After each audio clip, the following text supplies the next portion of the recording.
Welcome to the Savvy Dentist podcast with Dr. Jesse Green, the show where great dentistry meets great business. Listen in each week as we bring you an inspiring person who will share their story, ideas and business techniques to help you create a practice and a life you love. And now introducing your host, Dr. Jesse Green. Hello everyone, it's Jesse Green here. Welcome back to SavvyDentist.com and to the Savvy Dentist podcast. It is terrific to have your company for this episode of the show.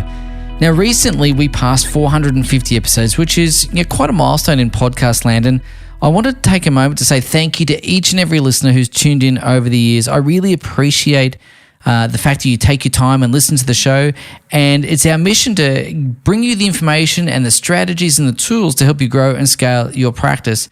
When I started the podcast, I was always fascinated by the idea of not invented here. In other words, how can we learn from other industries and apply those lessons to dental practice? And I'm still as fascinated with that question as I was when we started the podcast all those years ago.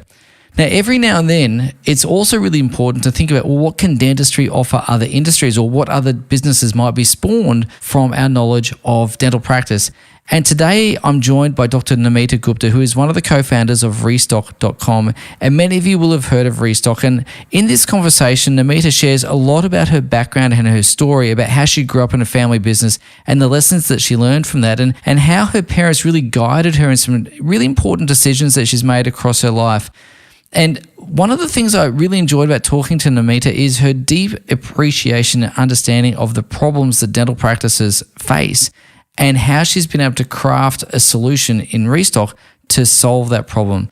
But not only is it about the product and the solution that she's found, it's about the lessons that she's learned and the things that she's learned from Restocq that have been able to be applied back to her dental practice. So in this episode, we talk about lots of different things. We talk about the first practice she owned and the lessons she learned building and developing that.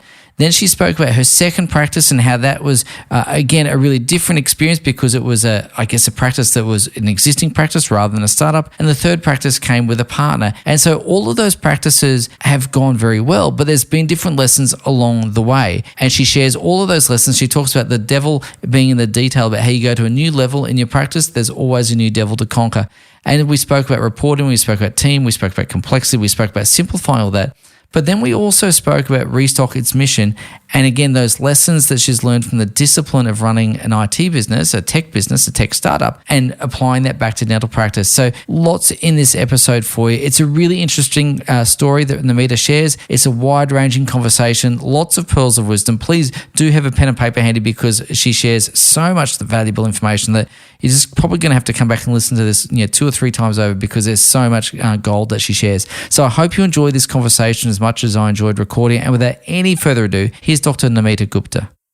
Namita, thanks so much for taking the time to come and join us on the Savvy Dentist podcast. How's things in your world today? Yeah, very good, Jesse. Thanks so much for having me. Super excited to be here. Well, I am too. And we had the opportunity to talk a little bit at the Dental Practice Owners Conference a little while ago.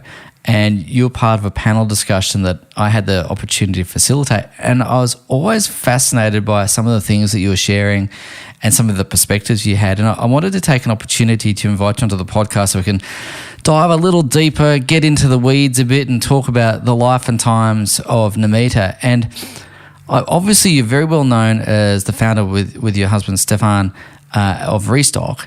And that's an exciting and I think really innovative approach to ordering in dentistry. And obviously we'll talk about that in a bit. But what's your background? Did you have a business background? How did you stumble your way into business? So my family background has always been in business, irrespective of our educational background. So I had uncles, aunts, my mum and dad, everyone were in professions, but everyone had a business that they relied on. So I grew up surrounded from a very young age with people that really gravitated towards business. And I saw that hustle and the drive, but also a lot of the freedom that business ownership could give someone. And that really attracted me. And I didn't realize it at the time, how it shaped a lot of my future decisions and how it's changed the way I look at things. So can you just elaborate on that?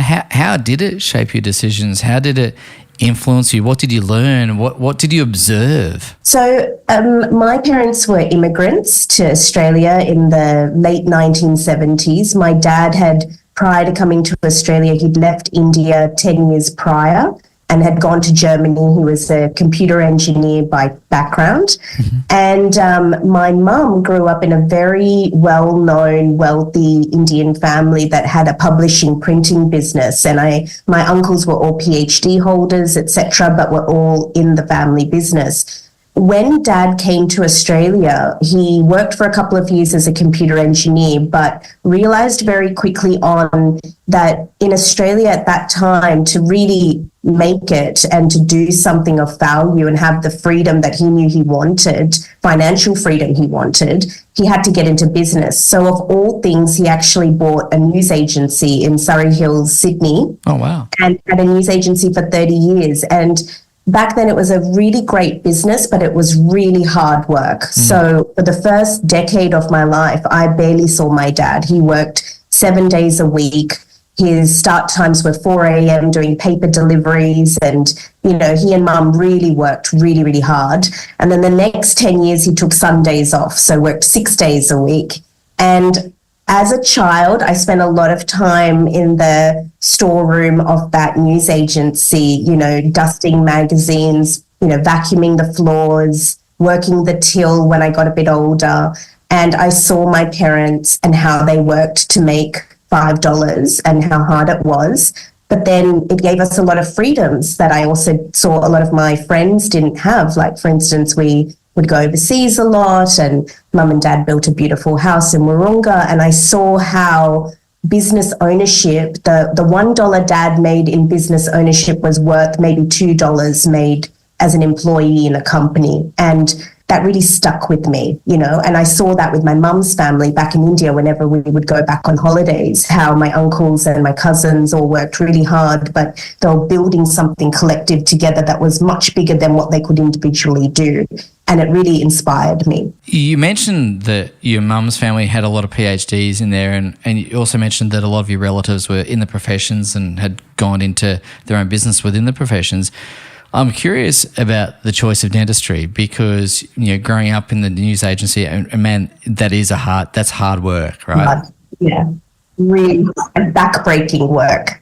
But I think that there's a lot of value in learning what hard work is as well. Sometimes I think that, you know, I've led I suppose by some standards a fairly sheltered life, by other standards a fairly exposed life. But, you know, learning what hard work actually is I think really useful. But I'm curious to understand the choice to go into dentistry and what influenced you, what shaped your decision. Again, was it influenced by the academic side of your relatives, or was it influenced by your mum and dad saying, you know, retail's great, but maybe a profession's got some different pros and cons? So I'm just curious, Dan, what were the influences and what was the decision? Well, I don't think, because my family was very highly educated, education was the number one important factor growing up. But simultaneously to that, I come from a very creative family where the arts is really important. So my mum, when she was raising us, made sure there was always balance in our lives, which I'm so grateful for, because, you know, she'd be like, well, you've studied enough now, that study time is from this time to this time, and then post this time, it's about having some fun, and then there's some relaxation time, and then there's time for creativity and the arts and extracurricular things that you should nourish and develop. And so I actually grew up in the arts. I was a dancer. I also loved the visual arts of painting and sketching like my mother.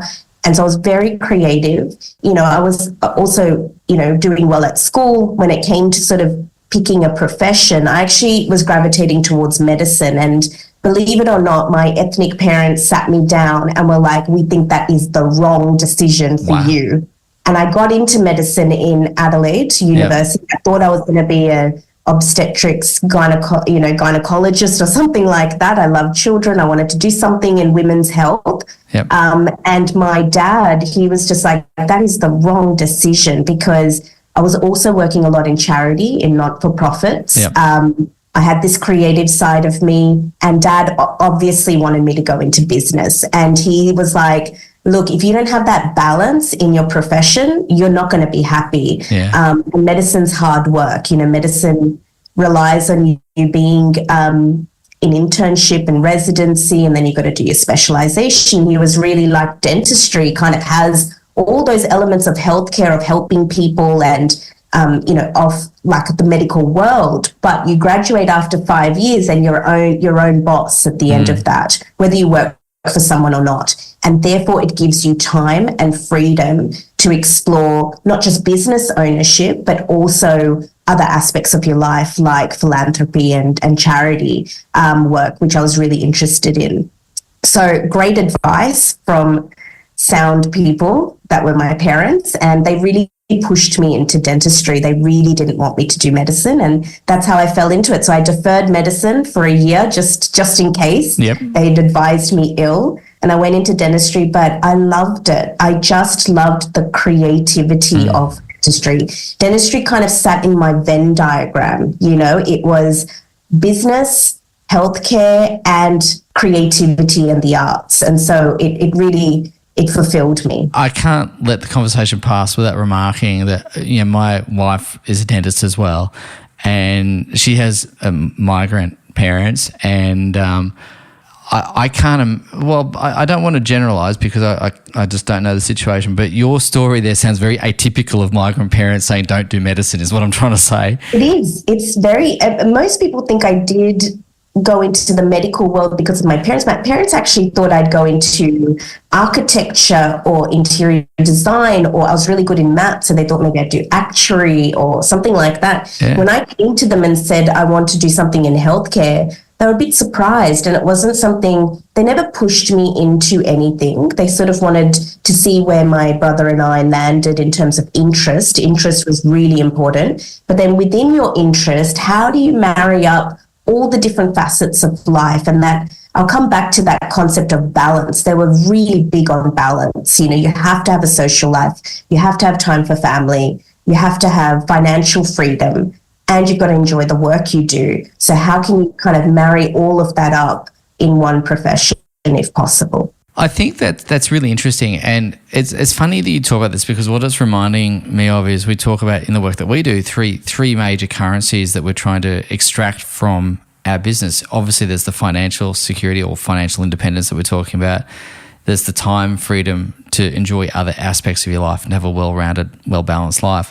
But then there's the joy and the satisfaction and the fulfillment piece that comes from that as well. And it sounds like your parents have really emphasized that for you. And what a blessing. And like what foresight, I would say, is to think about how to live a life rather than how to find a profession. And I think there's an important distinction there.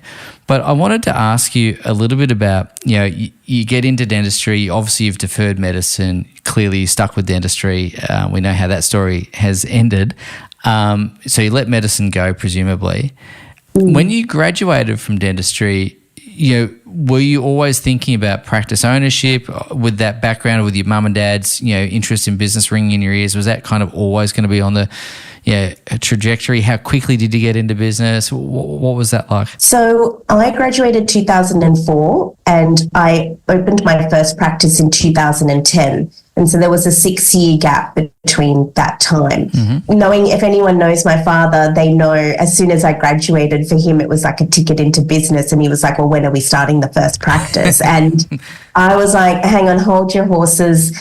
I need to really dive deep into this profession and hone my skills in every different aspect of dentistry, not just clinical, but also work for practices and see what I like, what I don't like, and have varied experience before I decide how I want to do this. So I used the next 5-6 years just to really educate myself on what was out there in the dental world.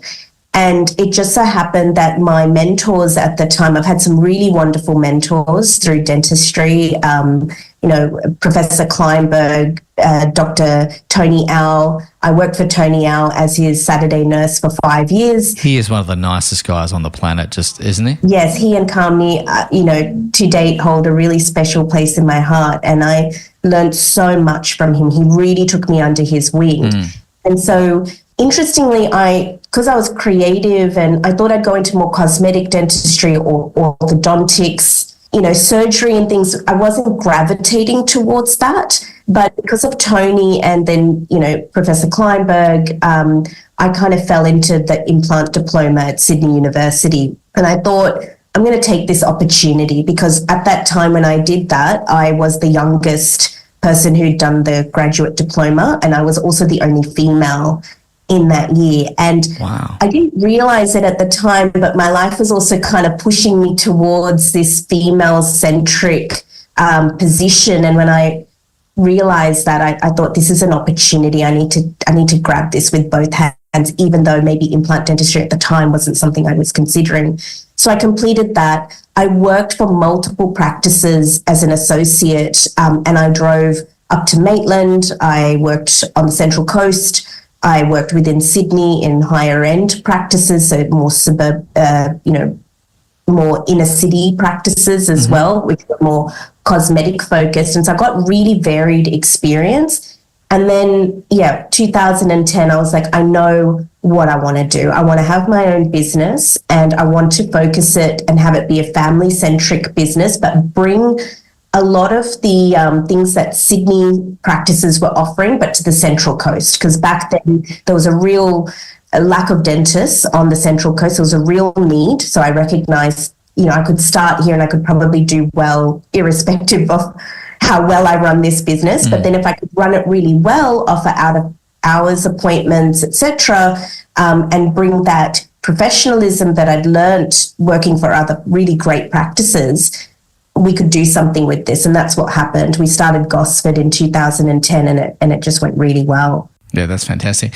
I want to just come back to a comment you made about your dad when you graduated. You said, when we were starting our first practice, and I want to hone in on the word first. So did you start with a vision of always having multiple practices? Was that always part of the plan?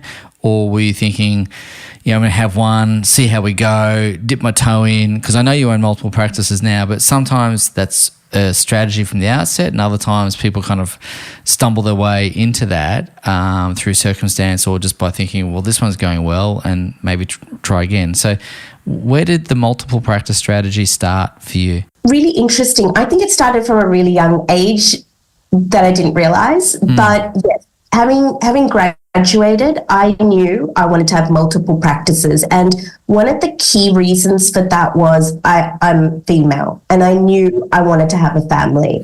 There were certain influences in my life, again, thanks to my dad. I think I mentioned to you before we started recording that Indra Nooyi, who was the CEO of PepsiCo for a really long time, was always held up as like the epitome of what a woman could be in my house. And my dad was the one who really pushed that on me. And she was, the main things that he drove home for me with Indra was she was married, she had children, and she was CEO of a Fortune 500 company. And therefore you could have it all, but maybe not all at the same time. Yeah. So I knew that I had to really work really hard when I graduated, because I had a window before the biological clock would tick in and I'd want to start a family.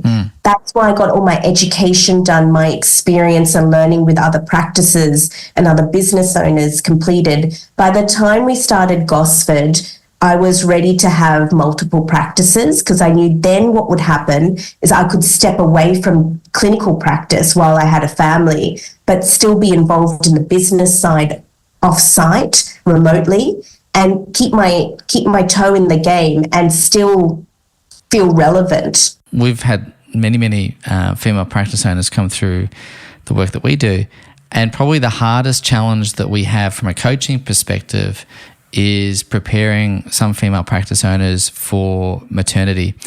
And I'm, like you said, I think it was, again, off air, that I think it was the biological clock and the career clock, they don't always work at the same pace, and different priorities come up at different times. And one of the challenges that we see is sometimes we'll see a smaller practice with a really delightful practice owner who's wanting to start a family, but there's just not enough leverage in the practice to allow that practice to be self-sufficient in their absence. And it's quite challenging. And what I'm appreciating about this conversation is the foresight that you had to go, I know I'm going to want to have a family at some point. That's important to me. So therefore I need to have things in line and sort it out well ahead of time. And I want to just talk about that degree of planning, because I think there'll be some lessons here, particularly for female practice owners who might go, wow, that I really resonate with that, and I'd love to just dive into understanding that in a bit more detail. From your perspective, when you decided or not decided to start a family, but when you were really clear that having a family is really important to you, and I'm thinking about this particular window of time, and I'm now at this particular moment in time, and I've got these things to do between now and then. What was that strategic thinking looking like? Because it does. What am I trying to say? What I'm trying to say is having a family. Obviously, we talk about family planning, but then we talk about planning. Like that. That's the next level family planning is what I'm trying to get at in a really good way. And I really like that. And I wanted just to ask you what insights you have around that process, the things that you learned, the things that went really well. Again, particularly for the younger female practitioners that might be listening to this program and thinking, I want to do what Namita's done. Yeah. So obviously I had great role models growing up.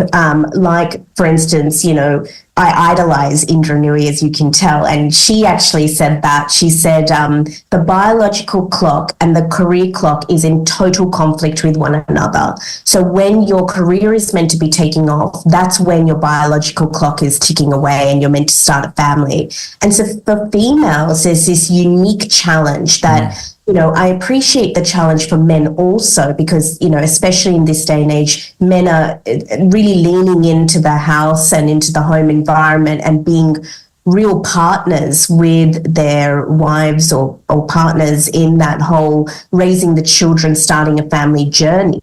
But, the bulk of that burden and absolutely the physical burden of that falls on women. And so we've got this unique challenge where we're not immune to wanting to be successful or having a really polished career and feeling like we're making an impact. But at the same time, we have these desires to start a family. And so again, yes, there was a lot of planning here and a lot of foresight, but I was guided by really great guides my whole life. And so, I'll come back to that decision point in time when I finished high school and I got into dentistry and I got into medicine. And my dad said, okay, he gave me his spiel. I wasn't convinced.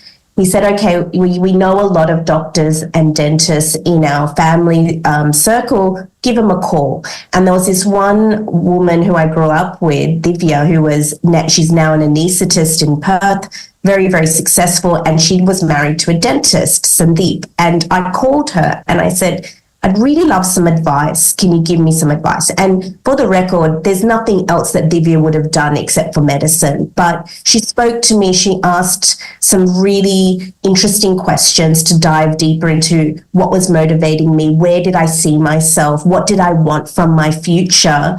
Did I want a family? How important was that to me? What other things were important to me? And we had that conversation. And she said, look, there's nothing else in the world I would do than medicine. I love it. I live and breathe it. But she's like, now I'm married to a dentist and I can also see I couldn't do what I'm doing if Sandeep wasn't home at 5 p.m. and had the flexibility there.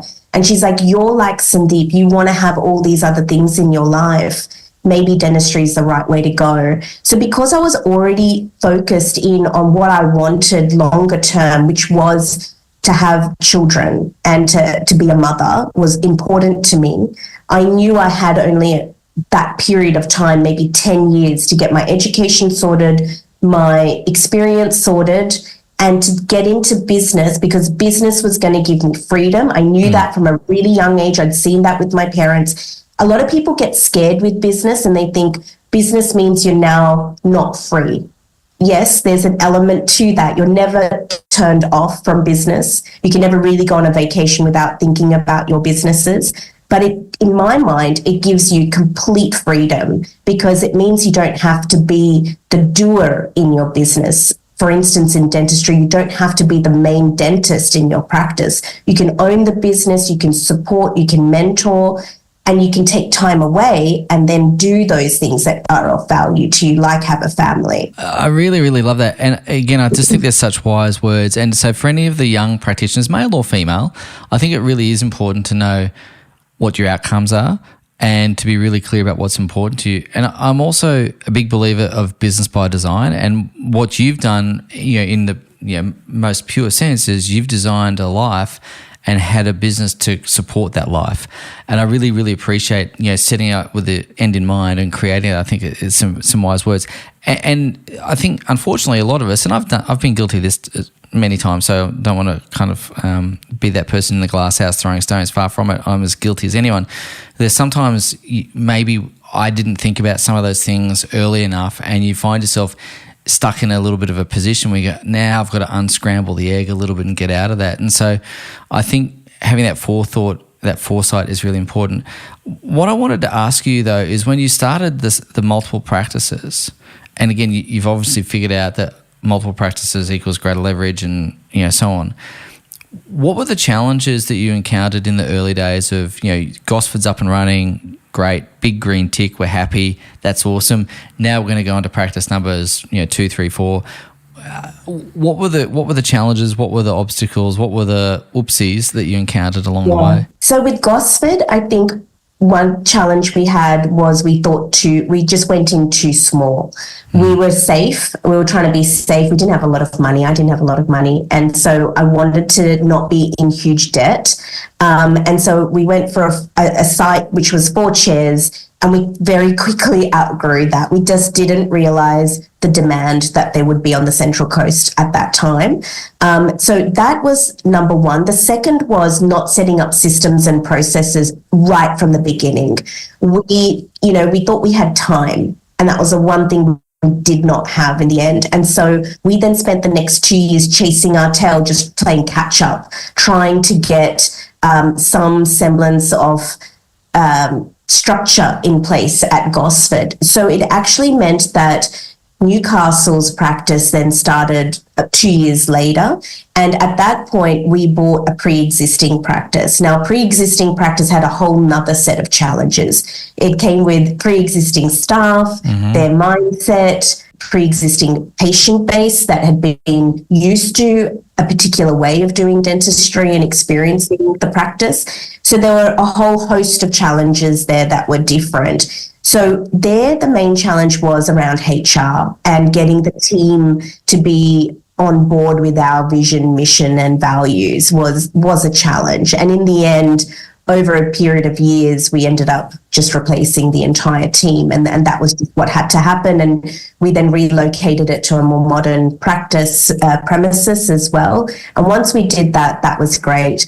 We then started Neutral Bay, and Neutral Bay, we knew straight away we're not buying an existing practice again. We loved the way Gosford went. We liked to be able to start from scratch, but this time around we went into partnership, and that comes with another host of challenges because now it's not just your vision and the way you want to do things. There's another person to consider and their viewpoint, but in many ways that has enriched my life, having a partner that did think differently. I've had to think about how to deal with conflict, different opinions, how to navigate that, and find the value there, which there was immense value there in the opposing decisions and opposing viewpoints.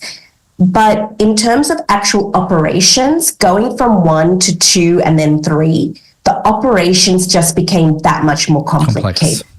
So firstly, just the team. As the team expanded, the problems that you face in one practice just magnified. And now, you'd have so many people sick, changing jobs, wanting a pay rise, not adhering to systems and processes. So now you've got to hire more people to manage more people. That cuts into your bottom line and profit margin. Yep. And so, there was that challenge. The second challenge was we knew that, once we got to 3 practices, we were like, okay, our vision at that point was to have 20 sites, just keep expanding and keep rolling out this model.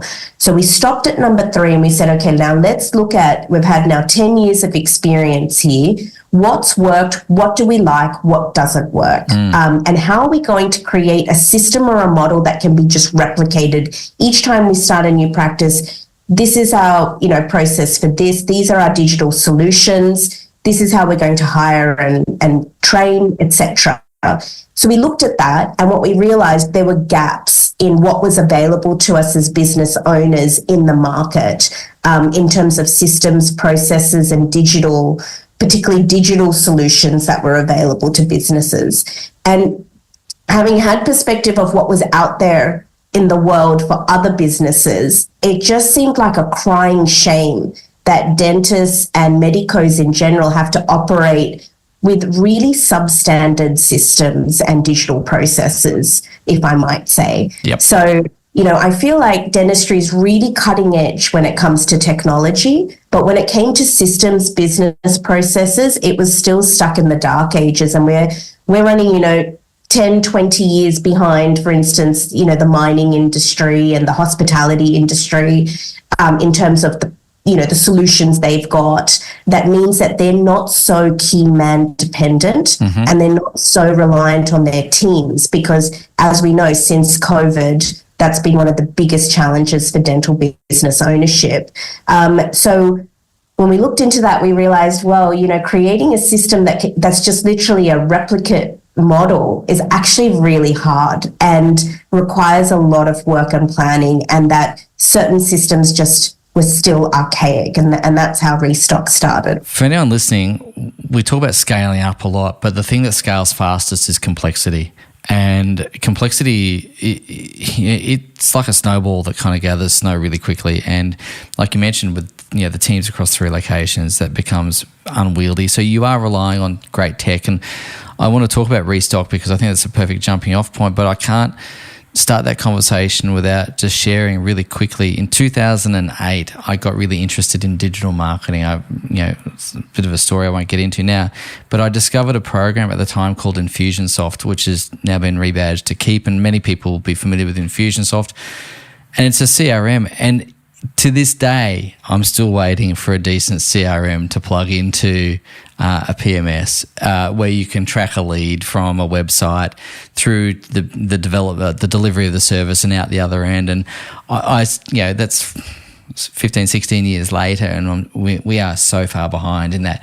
So I really appreciate the fact that you've identified a tech gap and sought to close it, because I agree with you. I think dentistry is cutting edge in so many ways. Clinically, we've got all the gizmos and gadgets that we need, and then some.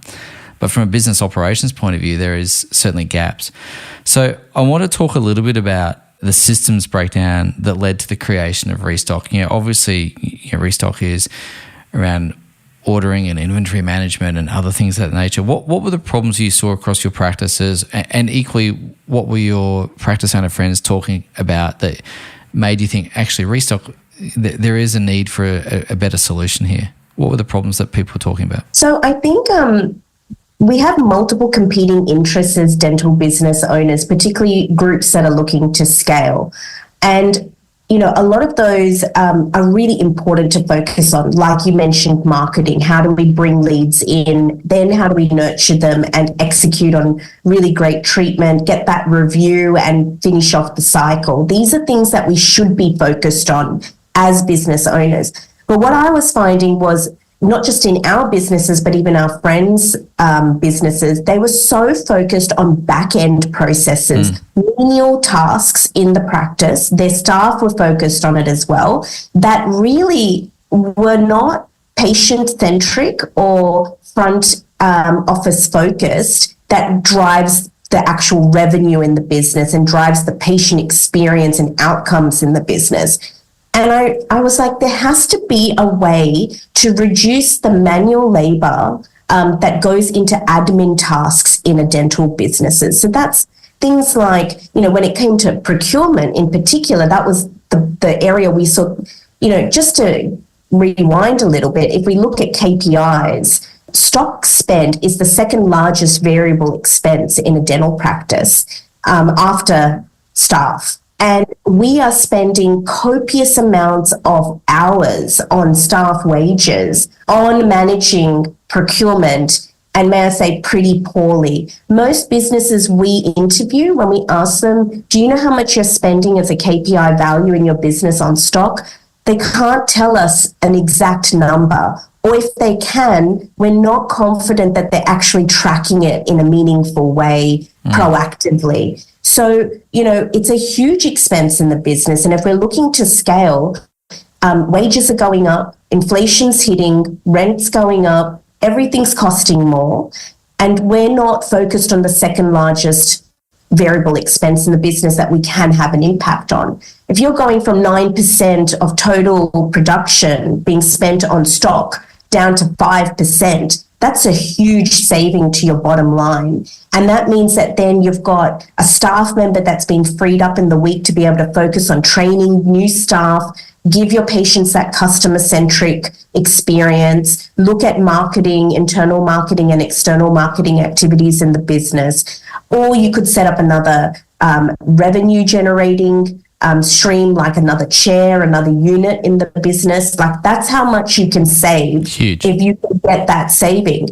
So procurement, some of the challenges we found was you've got over 200 suppliers in ANZ that you would, that are available to you, but most practices limit it to 5 to 10 suppliers, just out of sheer frustration from having to order from multiple suppliers and manage the communication, manage different reps, manage different web portals.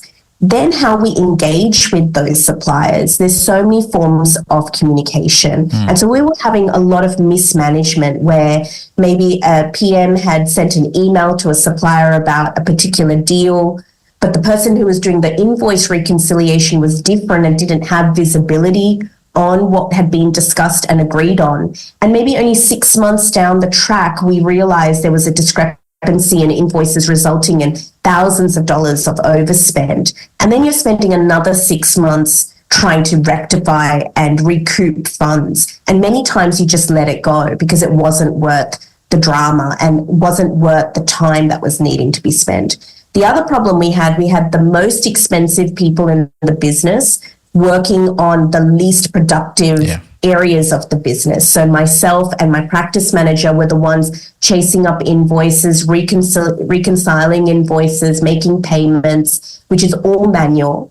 And it was just a waste of time. At one point pre-COVID, we actually had a fairly workable system with an Excel spreadsheet with all of our products and the prices we were paying. But then COVID hit. And that was the moment when I realized COVID was just one thing that could happen to a business or an industry like dentistry, where we suddenly ran out of consumables. We didn't know where to order what from, and everyone just had to make do. And those Excel spreadsheets became obsolete very, very quickly. But there's always going to be things like this that happen to a business, like your practice manager leaves. And now that key individual with all that IP related to that particular process in the business has just left your front door with all that information, and the practice is left scrambling. So it was so important. We realized we needed a centralized digital hub or ecosystem where we could invite all our team members into it, set their permission so we could control their activity when it came to ordering and invoice reconciliation. But we could expand that IP, that intellectual knowledge, across the entire team so that if someone was away, someone left, it wasn't critical. We needed to be able to set a budget that you could adhere to, not retrospectively looking at spend, but proactively looking at spend as you're spending. So you've got an opportunity to change what you're doing then and there. Because retrospectively, to be able to claw back 2-3% overspend of production, that's huge, and we still need to be working as a business. So, there were a lot of challenges. Invoice reconciliation was an entire other challenge that we had in the businesses across 3 sites. I can only imagine what some of these, mid-market groups who have 20 sites plus have. They've got entire teams dedicated to invoice reconciliation and procurement. It's just such a challenge. So this is where Restocq came into play. Obviously, there's a big problem around procurement. Yeah, some of the things that we've noticed when it comes to the procurement, similar to you, is you've got the highest paid person doing the lowest paid task. You've got a whole manner of different issues around key person risk. But just at a really granular level, one of the things that we saw was over-ordering, misordering, not managing the stock, wastage, really essentially money just being, lit on fire in essence, in one form or another. And obviously Restocq came about because of the issues that you faced and you observed that others were facing, but it's a digital platform, and as far as I'm aware, unless dentistry has changed a lot, there's no kind of elective to take about how do I build a digital platform in the BDS degree. So I'm just curious to ask you, how did you go about building it? Because again, this is an interesting story, and there's a lot of lessons in there about building businesses, seeing ideas, spotting opportunities, but then translating that into something useful, practical that delivers a solution. Like, there's a lot in there. So I'm just curious to ask about how you got to building it, how you got to developing it. What's that look like? The first major challenge I had when it came to ordering was when I had Dia, my firstborn. She was born via C-section. I was at the Mater Hospital. I thought I'd set everything in place and the practice was good without me now for the next few weeks. But I got a text message from my lead DA 3 hours after delivery saying, we're running out of gloves. Where do I order it from? And that moment for me explained to me that I had failed as a business owner because I had not set my team up for success. There may have been a document somewhere in some computer on desktop, but she didn't know how to access it. She didn't know who to order from. I hadn't set her up for success and the business for success. And I realized, to talk about freedom, I wasn't free to have a baby and be more than 24 hours post having a baby without having to dive back into business processes. And so for me, that was the first challenge. I took that and then I thought there must be a better way. I went and had a look at the solutions that were already existing in market, realized they weren't complete solutions for me and what I needed. I went to the suppliers, I spoke to them, I said I'd order everything from them if they could provide some framework that gave me some system that the practice team could adhere to, and I wasn't getting anywhere. And I just kept complaining about it. We had expanded now to 3 sites. It was magnifying.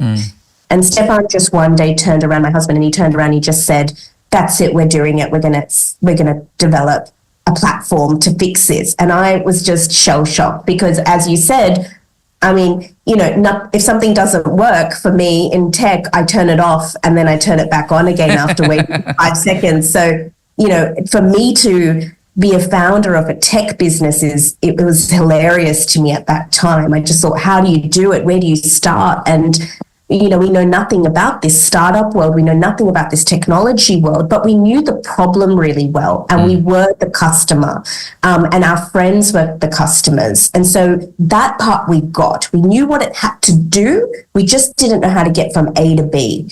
And so in that process, then Stephan shared that he went to school with a really remarkable guy by the name of Jonathan Louis.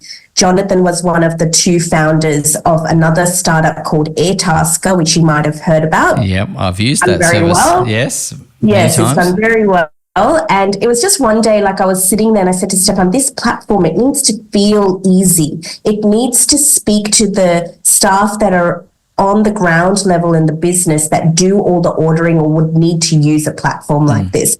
They're used to using Iconic, Amazon, Woolworths Online. It needed to feel like that. And I pulled up Airtasker and I said to him, it needs to feel like this. And he said, well, funny you say that. I actually went to school with one of the guys who founded that company. And I was just like, what? That would have been great information to have 6 months ago. Yeah, thanks for sharing that. Thanks for sharing that 6 months after we've started. That would have been really good to know. But I think we needed to go through that journey and have had version 1 of what we had created to know that this sucks, it's not good, it's not usable, it fills a void, but it's not really what we want to release into market. We really passionately wanted to provide a solution we felt would change the lives of dentists and their teams. And so that's what I felt Airtasker had done in that realm. It really changed people's lives and it had given them back time so they didn't have to do these certain tasks around the house, etc. And it basically started an entire economy for these people who wanted to be able to do these tasks. And it created that bridge between these 2 entities. And we met Jonathan in Sydney. He now lives in Singapore. And this guy is just one of the most creative people I've ever met. By that point, he had 3 startups to his name. He certainly did not need to be doing anything more. He could retire if he wanted to, but he's so passionate about creating solutions to real problems. And you could see that that was really what drove him. And so what he taught us was how to navigate the startup world and all the challenges associated with it. You know, we went right back down to preschool level again in terms of navigating that world and having no experience. And so it was great to have a guide and a mentor there. But more importantly, he helped us look at the problem completely differently. So as a dentist, you might go in there and you're like, I've got an inventory problem. I need an inventory solution. And Jonathan helped us understand that. Think about it differently. What's the end outcome as a business owner you're really trying to achieve?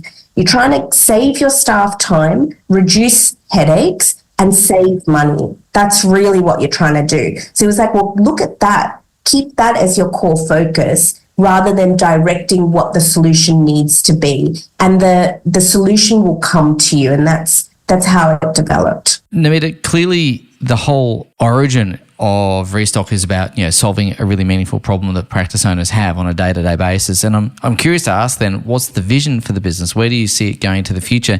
And in particular, what I'm curious to ask about is the role of new technologies such as machine learning, AI. Where does that fit into the vision for Restocq? How do you see that changing the way that we do things? So what I'm really excited about is I don't think we've had this much tech revolution in dentistry for a really long time. You know, I think you've had your PMS solutions come into market X number of years ago. Then you had CAD/CAM technology that totally changed the way we did digital dentistry.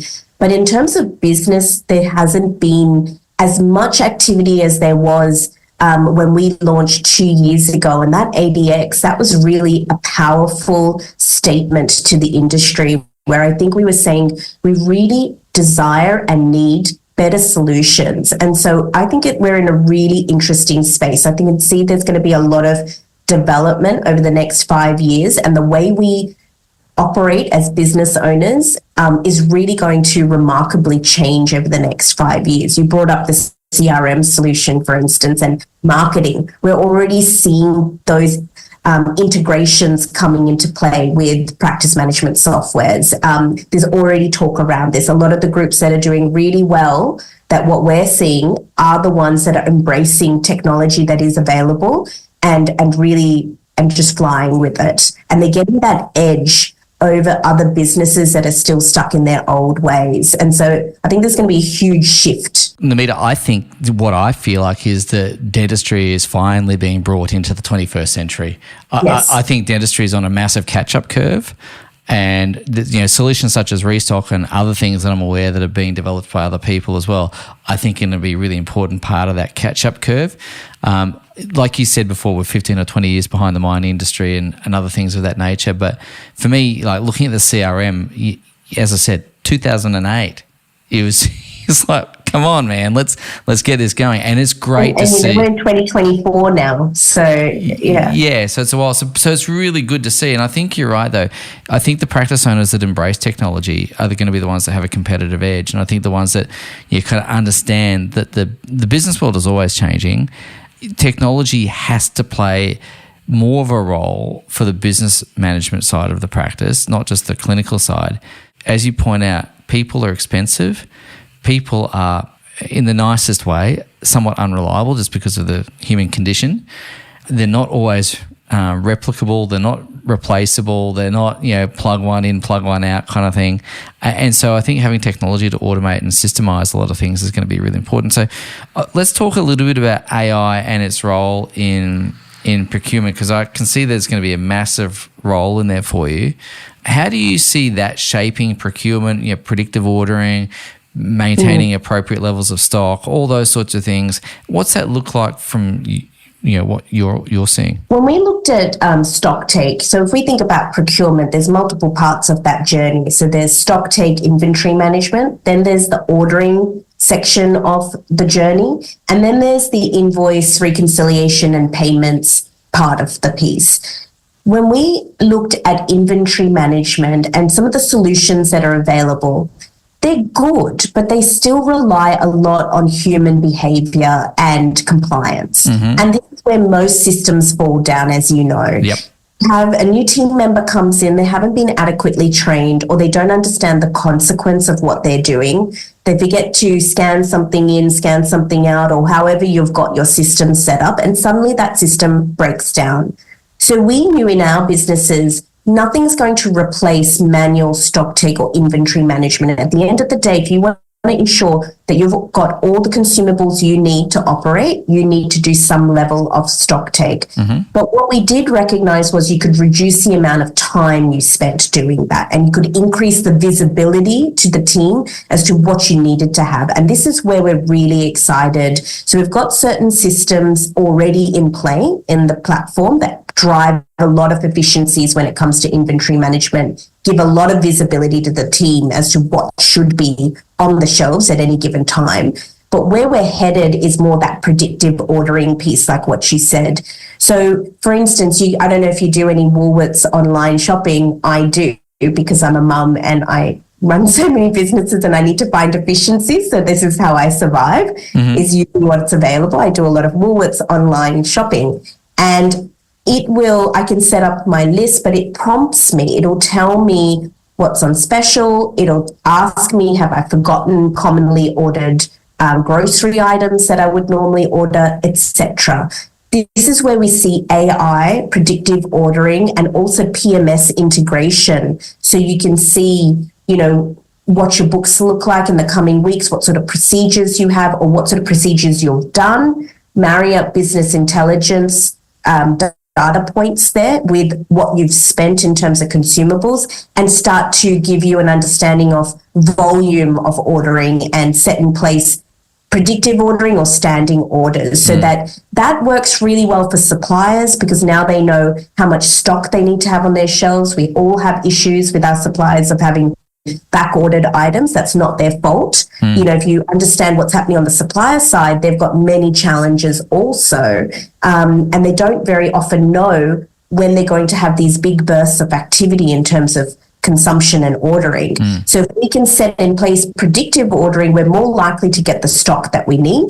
The suppliers benefit because they have an understanding of what consumables they need to have on the shelves at any given time, and it just helps that entire supply chain process. But for us as business owners, it takes the labor out of a lot of this. It's not going to eliminate it. It's going to reduce our dependence on our staff to do a lot of the manual work associated with ordering. Yeah, I think that's just going to give consistent outcomes, reduce errors, et cetera, et cetera. Still people involved, but supplemented heavily with tech, which I think is going to be that lovely systemize and humanize element to it. Namita, I wanted just to come back to something you mentioned at the beginning, and that was going back to your dad. Yeah. And obviously he's been a really influential figure in your life, as has your mum, and talking about balance and all those sorts of things. And my ears pricked up earlier in the conversation when you said he had a background in computer engineering, computer science. Yeah. Yes. And of course he's encouraged you to go down the dental path rather than the medical path. I'm just curious to ask, what's he make of Restocq? Given his background in technology, he must be over the moon. I was really apprehensive to go to my father and tell him about my idea when we had the vision, and we had done a bit of research and we decided what was going to be involved. It was a huge risk for us, Jessie, doing what we did. We have spent a lot of our own capital and a lot of our own time, and there's been an opportunity cost, obviously, doing this as opposed to our vision of having a DSO of our own. And so we very much shifted focus away from what was originally the plan. And I remember sitting down with my dad and explaining my vision, but he just saw opportunity and he saw a need within the business, within the industry. And I think he was excited by the concept of change, and revolution when it came to this side of dentistry. I remember there was one point in this journey where things were really crunching. Every startup founder will tell you this. There's multiple points actually where you get really crunched and you think, why am I doing this? What has possessed me to go down this pathway? I could have had a very easy life, And I remember he and my brother are the two people I will often pick up the phone and call when I'm in that real moment of, almost existential crisis. Like, what am I doing? And he said to me, he was just very matter of fact about it. He's like, of course it's going to cost that much. Of course it's going to be hard. You've started it now. You have to finish it. I need you to succeed in this because this is worth putting in the effort for. So he's been our greatest supporter. I just love knowing that he's there in my background, egging us on and being our champion. Even though you would think as an immigrant father, they're so risk adverse, he's never diminished me. He's never made me smaller than what I could be. He's always helped me to dream big and execute on that. What I'm picking up out of your mother and father is they've had, really encouraging family life, paint a big, bold future for yourself and, give you every support to go out and chase it. And I'm really excited to see, the Restocq story continue on and to see what, is unveiled as the future arrives. And so I just want to say from all of us in the dental profession, thank you for solving a really meaningful and important problem. I think it is one that every practice owner is going to come and say thank you for, because it does take a lot of energy, effort, and money to kind of not have those solutions in place. And I want to say thank you on behalf of the whole profession for taking it on. And not that you need any more encouragement, because you get plenty from your mum and dad and your own support network. But I think the rest of the profession was saying keep going, and that'll be terrific. So we look forward to seeing more and more of Restocq. So Namita, I just want to say thank you again for taking the time to talk to us today. You've shared so much of your own journey. It's been really insightful, so many lessons. And I guess I've just got one last question for you, because I think it's an important question. You've still got your practices. What's Restocq taught you about running your own dental practice? It's made a profound change on the way we operate as a business in terms of dentistry. There's been so many learnings along this journey. You don't know what you're learning and you're picking up as you go along. But now, reflecting back on it, one of the biggest things we've done in the business is organisation over the last 6 months. And Jessie, I was fortunate to be at your conference 2 weeks ago, and a lot of the things you were talking about really resonated with me, and I could really see how applicable they were in the startup world or the technology world or in other industries. And I just love that you're bringing that to your client base and helping them understand how to really operate efficiently and effectively by creating structure and focus in the business. So I think that's been the key thing. We have to have big vision. You've got to know what your big vision is. You've got to know what your 5-year plan is, but then you've got to bring it back down to what am I going to do this quarter? And if I can execute on these 3 or 4 things, we then take a giant leap forward. And we just keep going quarter by quarter. And so that's now been the biggest thing, is firstly getting buy-in from the entire team. So going back to the mission, vision, values, making sure everyone who's on the bus wants to be on the bus and is in the correct seat on the bus. And so we did that. Once we got the team sorted and they had full buy-in into the vision, then it was, okay, where do we want to be? And why do we want to be there? What's the why for everyone in the team? Not just me as a business owner, but our associate dentists. They want to make more money, have more time with their family, enjoy what they do, feel like they're contributing to the local community. Okay, so we thought about that. Things like our practice managers, they want to be elevated in an organization that feels like it's going somewhere and it's growing, and the opportunity for them to take on more leadership and a different role is there, and they can see that pathway. So these are some of the things. We got to the why, the crunchy why. Why are we here? Why do we do what we do? And then we created structure around that. Okay, we're not going to try and do everything tomorrow because we're going to fail. Rather, we're going to go, what is critically important this quarter to focus on, that if we don't, it could result in a lot of problems for us down the track. And so you have to be so disciplined, because there's so many ideas and so many things you want to work on simultaneously. And when you have a big team, everyone's got a voice. So you want to take everyone's voice, but then narrow it and hone it down and get consensus that this is all we're focusing on this quarter.